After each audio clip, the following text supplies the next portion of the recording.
This is the BBC Home Service. I will not appear in a show which employs musicians. Farewell. Wallace, what are you saying?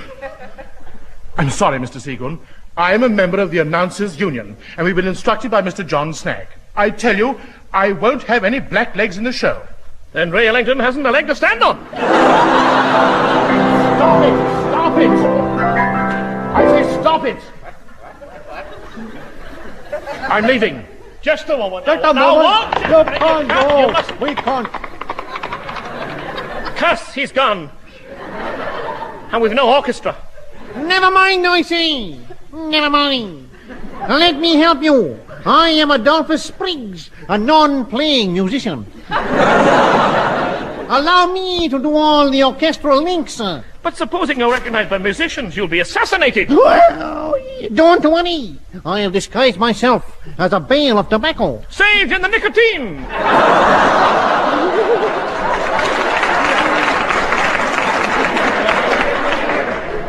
Very well, Spriggs. You can do the orchestral links. So now let's start all over again, shall we? Right. This is the BBC Home Service. By Jove, he's right, you know. We'll have to change out of these Teddy boys' clothes. I thought we were on the light. Wait a minute. What does all this mean? Nothing at all, but I wish to make a statement. Speak. The Goon Show!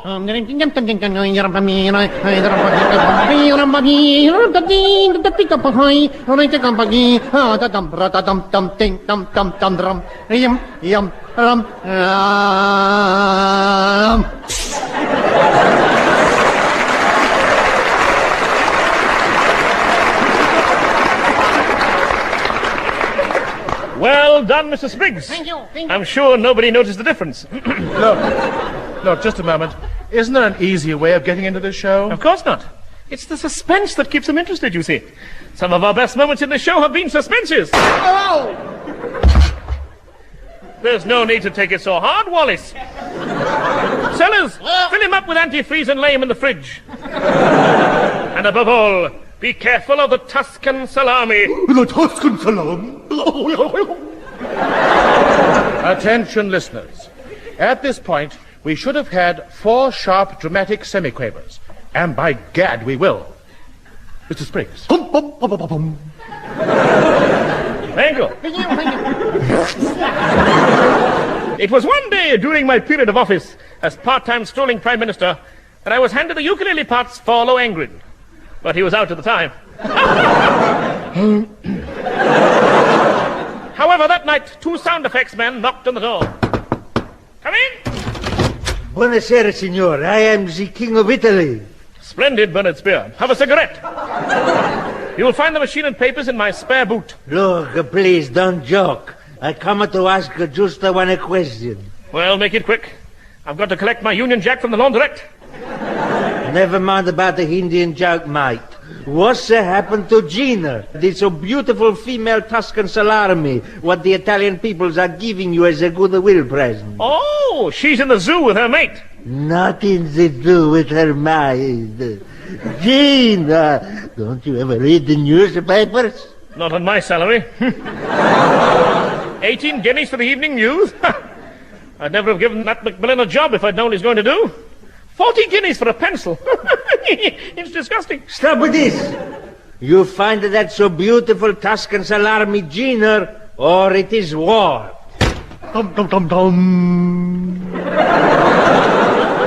You're getting better, Mr. Spriggs. Dear listeners, let me explain. This was terrible news, you understand. Gina was one of a pair of Tuscan salamis which were given to Britain by Italy and were the sole breeders of the rare Tuscan-type sandwich salami as used in all espresso bars on the well-known hors d'oeuvre. This is known to you all, I understand, but Greenslade, let John Snagge explain. Put the record on. Last night, over a sleepy Houndsditch, a new and secret missile of terrifying potentiality was successfully tested. It is the so-called hot dog, a preheated salami fitted with a warhead. Yes, dear listeners, and strange to relate, these fiendish weapons were not manufactured but bred in captivity. Dramatic chord. Lom ton oi oi oi. You're a fiddle short there. How dare you? Inspector McGregor, the part-time Prime Minister to see you, sir. Thank you. Here's an airing cupboard. Have fun. Now, Inspector McGregor, what's the latest on the salami situation? Sir, it appears they got away with a female, but the male is still safe. Who got away? We're not quite certain, sir, but there's been a leakage. I know. It's this cold weather. My pipes have had it too, you know. Evidence points to the Foreign Office, sir. It's rude to point. Shut up, sir. Those two missing diplomats, Burgess and McTeeth. No! Aye, they fooled us all. Under the pretense of going out to buy a copy of Pravda, they took a taxi from Dover to Ostend. That's what fooled us. We thought they'd take the boat. And then? They took the road to Berlin. What on earth did they take a road to Berlin for? They've got roads there already. Where are they now? Nobody knows. The moment they crossed the Polish frontier into Russia and settled in Moscow in a flat on Gorky Street, we lost all trace of them, sir. Great leaping lurgies. Oh, arr, arr, arr, Arr, arr. arr, The British people mustn't learn a word of all this. arr, arr. Publish a white paper about drains and have the Albert Memorial retouched.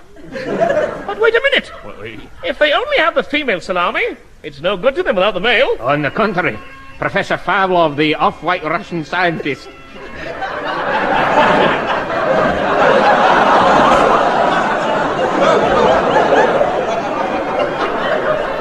is about to perfect a synthetic imitation Russian-speaking Tuscan male salami that may completely deceive the unsuspecting female. Gad!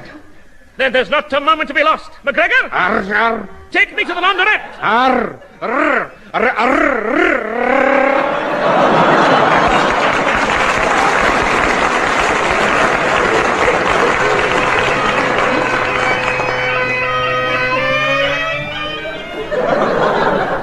The sound of bagpipes has been specially added for Scottish listeners. And now, the Tuscan Salami scandal parts... Stop the show. Stop it. Hang on a minute.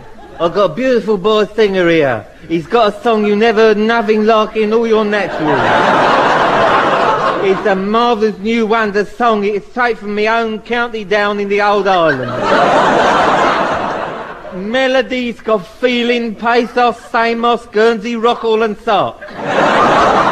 Oh, I'm referring to the old Graham Sark, of course. This boy had his tonsils specially sprayed with Footo, the Wonder Boot Exploder. Not yet, Adolphus, not yet. Save it. He's dead key, this boy, dead key. North Korean Johnny Ray, I'm not kidding. Never put a tonsil wrong. Here, I'll tell you, you've got the cultured talking voice, haven't you? Yeah. Well, talk this bit what I read here. Talk that. Yeah. Presenting Adolphus Spriggs, the voice of mediocrity, direct from his triumph in Loo, near Leslie and Regent Street, in the wonder song, I'm Walking Backwards for Christmas. Take it away, boy. Can I have my introduction, please?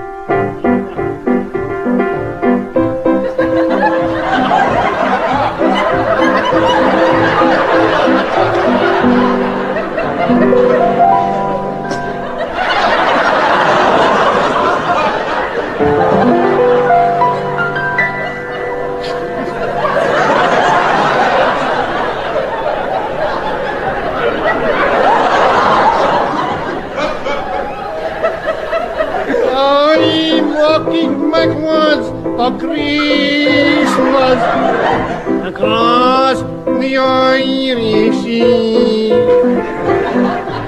I'm walking backwards for Christmas. It's the finest thing for me. I've tried walking sideways and walking to the front. They just look at me and saying it's a publicity stunt. I'm walking backwards for Christmas to prove my love for you. And now, ladies and gentlemen, I shall walk backwards singing the song at the same time, at no extra charge. I'm walking backwards for Christmas.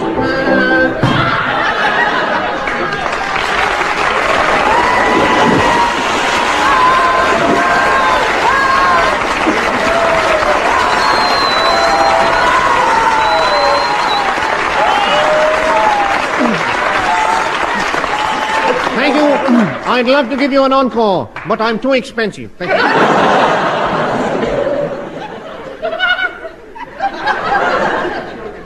3 months have passed away, and so fortunately has Adolphus Briggs. And no news yet of the missing diplomats or the kidnapped Salami. With Italy threatening war... Yes. Shut up, King of Italy. Shut up.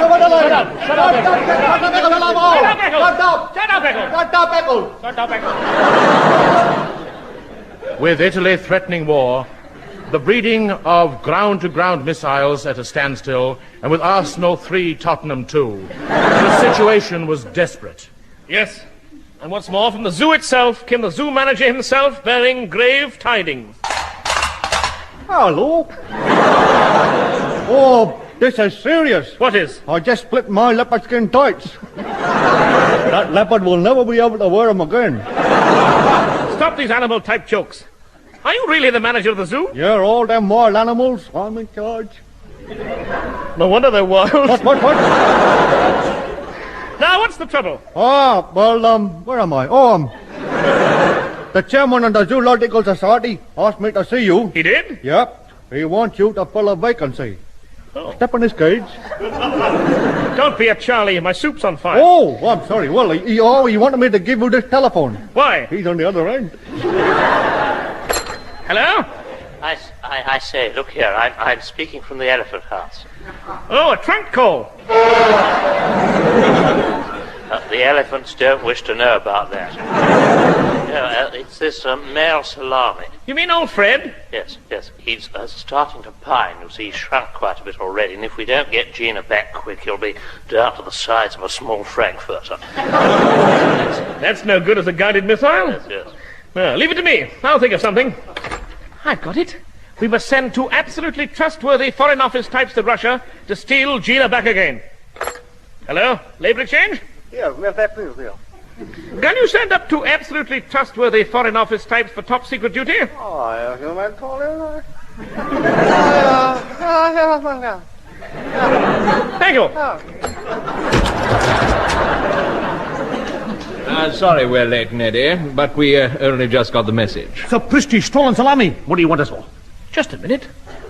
What are your names? I'm Gridpipe Thin, former gypsy saxophonist to the House of Romanoff, and temporary railway saboteur of the Russian railways, and my friend here is Count Serge Moriarty. Serge? Only because he couldn't afford flannel. Oh, I see. Now, are you sure that you're both utterly trustworthy, patriotic Englishmen and unimpeachable security risks? My dear sir, our Union Jacks are at the same laundrette as yours. Proof positive. But wait, dear listeners. How do these complete strangers know that my private Union Jack was at the laundrette?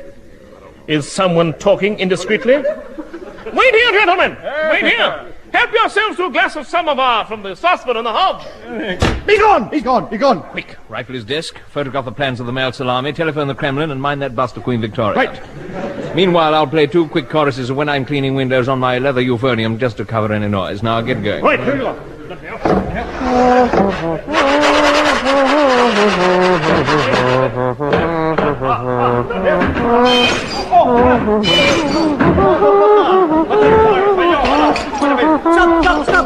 Stop. Look what I found. Let me see. Moriarty, you've done a great day's work. So that's why I'm feeling tired.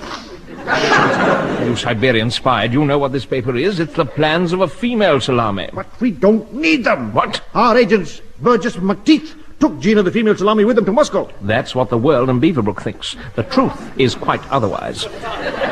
Those fools, Burgess and McTeeth, got hungry on the way and ate the only female Tuscan Salami this side of the spaghetti curtain. So Christy Noodles, then the male Salami's no good. Not at all. You know, the fiendish Professor Pavlov has already nearly completed an artificial male Salami. With these plans of the female, he can breed 1 million more and bombard Soho with its own deadly kind.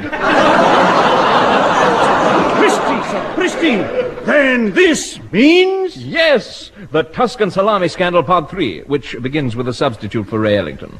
That's me, folks. Presenting Neddy Goon with his 1909 type phonographic request recital, complete with a set of non-explodable records. Curse, a dud. Now, first First of all, for Mrs. Hieronymus Clun of 4 The Villas, Cleethorpes Sinks, here is the very record she hasn't asked for. The Rites of Spring by Ripsy-Kostosoff, played by the Gulf Stream Tea Room Quartet from the oblique position.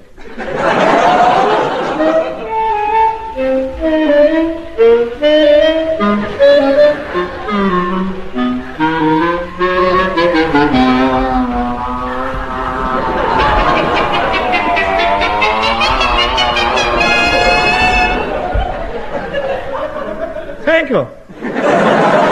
Songs my mother loved. Now you know why Father shot her. And now Private Wretch of the 4th Mud Guards has asked for a record of his sergeant falling down a manhole. And here it is, accompanied without orchestra by Geraldo.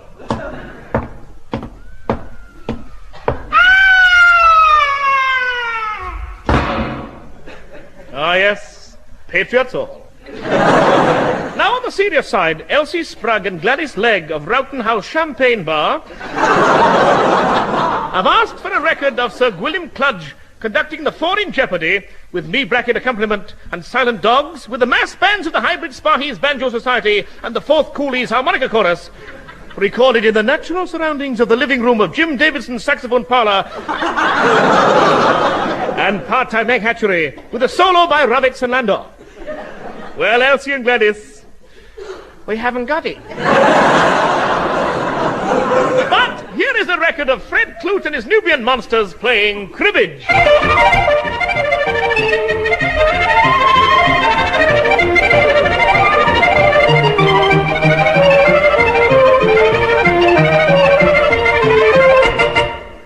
Thank you. Finally, Miss Fruina Kellogg would like to hear Sabrina sing. So would I. Good night, housewives, and once again, a Merry Christmas!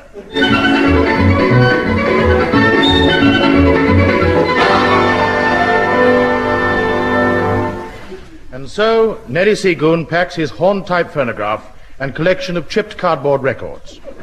Leaving behind his plasticine needle, he hurries to consult the head of MI5, Sir Henry Crun, to make a double security check on Grippipe Finn and Moriarty.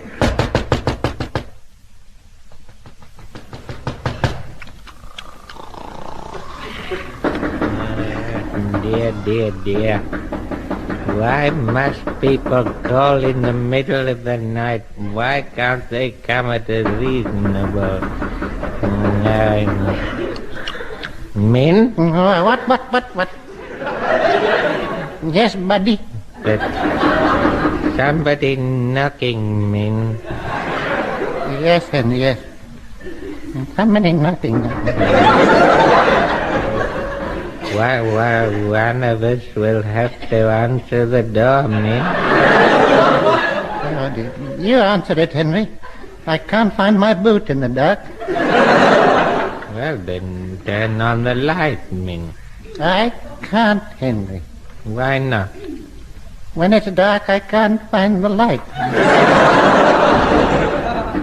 I've just had a clever idea, Minnie. What? Have you, Henry? Yes, Min dear. It is a very clever idea. Oh. How did you come to think of it, Henry? It came to me when I was thinking about...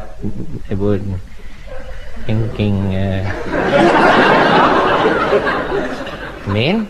Yes, Henry? I've forgotten what it was I was thinking about when I got the idea. Oh, never mind, Henry. What was the idea? Forgotten, Min. Oh.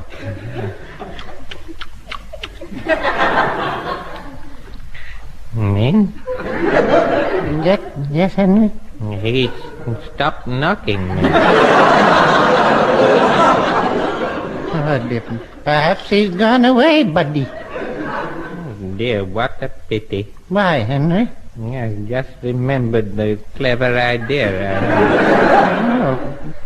What was it, Henry? Well, we should throw the key out of the window, man. Oh, that was a clever idea, Henry. Yes, it was, wasn't it? Yes. Yes. Yes, yes. Oh, dear. Dear. Henry, Huh? supposing he comes back. Oh, he won't be able to get in, man. You can't get in without the key, you know. You must have the key to get in. But he hasn't got the key, Henry. What key, man? The key to the door. Well, then he won't be able to get in. No, Henry. I know that. He must have the key, man. Otherwise, he can't get through the door. No, but you've got the key, Henry. Yes, then he can't get in. He must have the key, you know. You can't get in without keys. You can't get... Why, yes, no. Why don't you throw the key out of the window, Henry? Oh, that's an idea, isn't it? It's a clever idea. Yes, Clever how one. did you ever think of such a clever idea? What idea, Henry?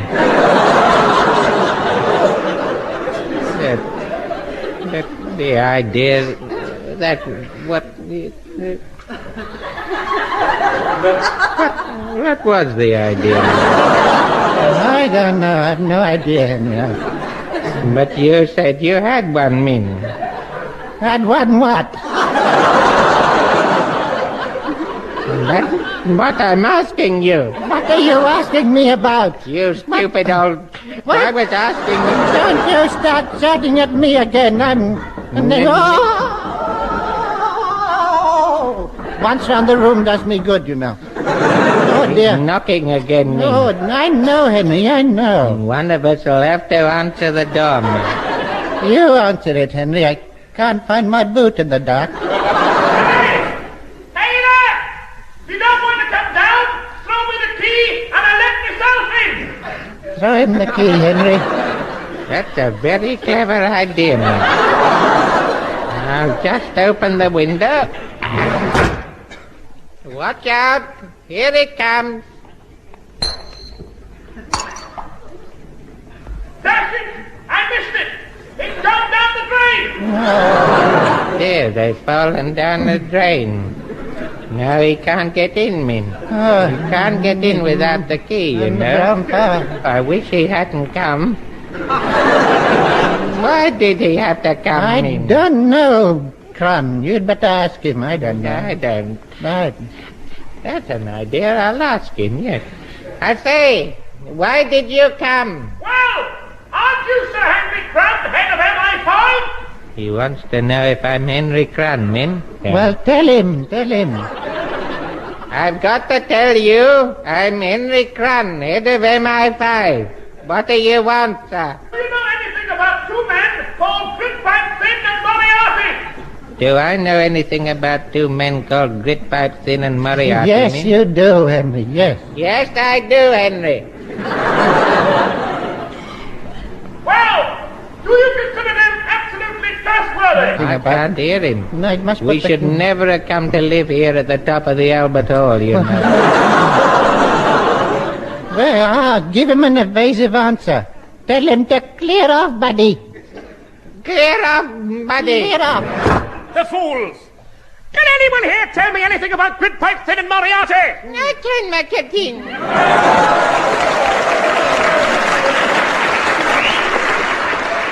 Enter blue bottle with large burning stride. Springs into air. Spring! Hey! You left that man all cover up. Never mind, Tiny Neck, I'll join you. Now wring out those wet socks and tell me what you know. I bear terrible news, my captain. Them two naughty men, Mr. Thin and Mr. Morinantes, are wicked type Russian Tsar spies. They've stolen your plans of Mrs. Salami and are fleeing the country in a captive balloon. Look, there it is now. Quick, after them.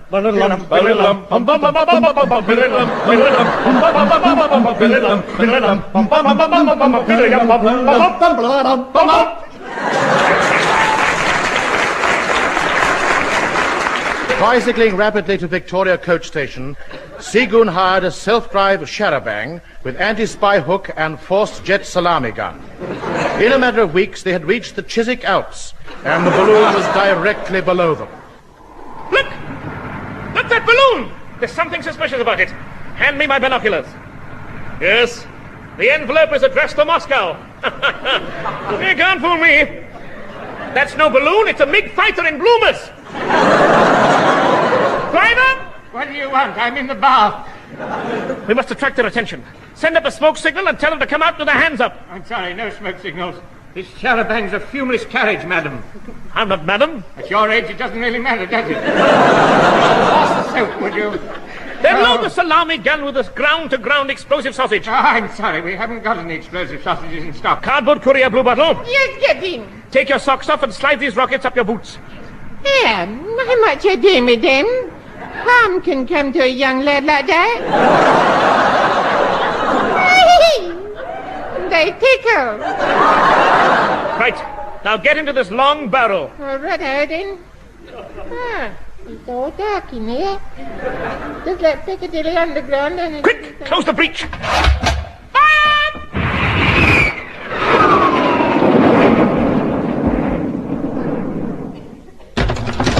Record for you. Quick, put it on. You rugging swag, you.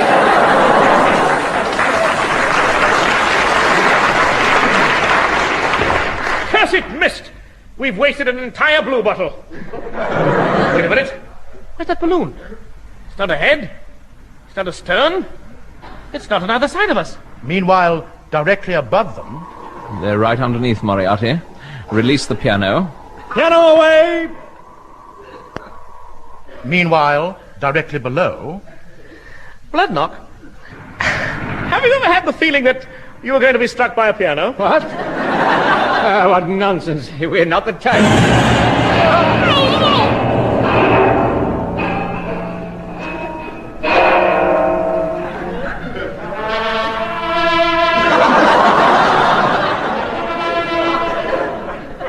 We found him lying prostrate in the ditch amid the ruins of a bent bloodknock and a piano.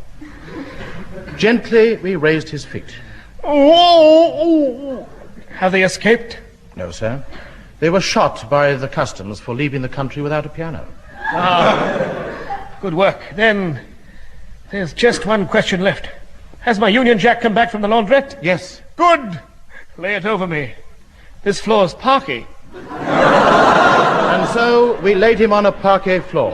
And over him we raised this simple inscription: sleeping. Call me in time for the next Goon show. Da da da da da da da da da da da da da da da da da da da. That was the Goon Show, a BBC recorded program featuring Peter Sellars, Harry Secombe and Spike Milligan, who also wrote the script.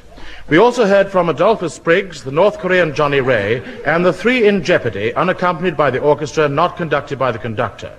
The announcer was Wallace Greenslade, the program produced by Pat Dixon.